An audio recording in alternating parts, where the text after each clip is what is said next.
transition a le regret d'informer l'opinion que, dans la nuit du 31 mars au 1er avril 2025, un drone des forces armées et de sécurité de la République du Mali, immatriculé TZ98D, s'est écrasé sur le territoire national à Tenzawaten, cercle d'Abébara, région de Kidal.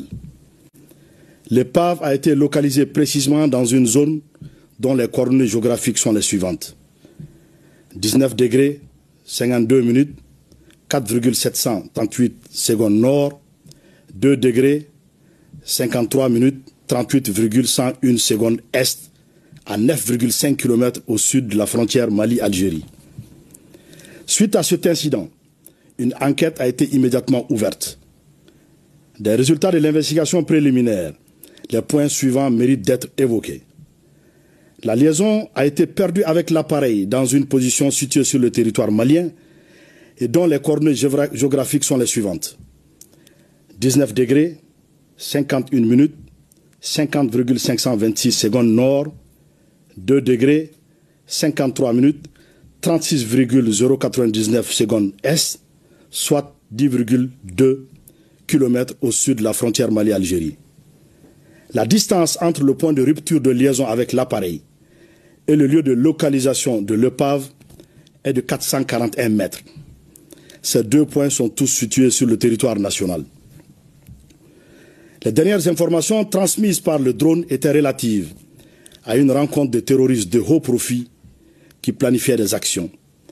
L'aéronef est tombé à la verticale, ce qui, probablement, ne peut s'expliquer que par une action hostile causée par des tirs de missiles sol-air ou air-air.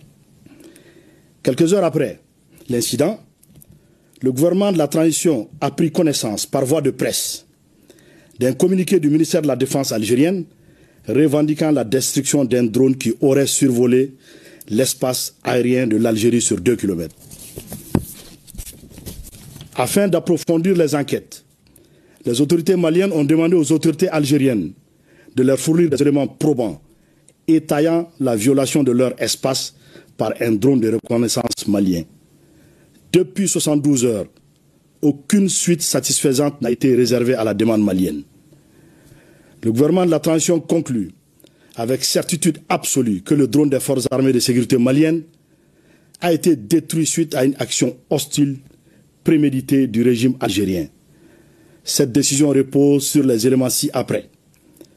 Le silence coupable du régime algérien accordé à la demande malienne et son refus de coopérer confirment la responsabilité de ce régime qui a tiré sur le drone entraînant sa chute verticale.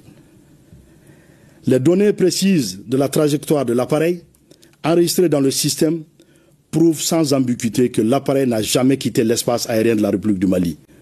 De surcroît, le point de rupture de liaison du drone et le point de localisation de l'épave sont tous situés sur le territoire national malien. L'absurdité de l'argument de la violation de l'espace aérien algérien sur 2 km, autrement dit, comment l'épave du drone se serait retrouvée au Mali et à 9,5 km de la ligne frontalière si l'appareil avait réellement violé l'espace algérien sur 2 km. Face à la gravité de cet acte d'agression inédit dans l'histoire des relations entre le Mali et l'Algérie, le gouvernement de la transition condamne avec la dernière rigueur cette action hostile, inamicale, condescendante des autorités algériennes, dont le chef de l'État affirmait récemment à Mondovision que, je le cite, 90% des solutions maliennes se trouvent en Algérie. En outre, cet agissement prouve, si besoin en était, que le régime algérien parraine le terrorisme international. En effet, la destruction du drone a clairement pour effet, sinon pour but, d'entraver la neutralisation de groupes armés ayant revendiqué des actes terroristes.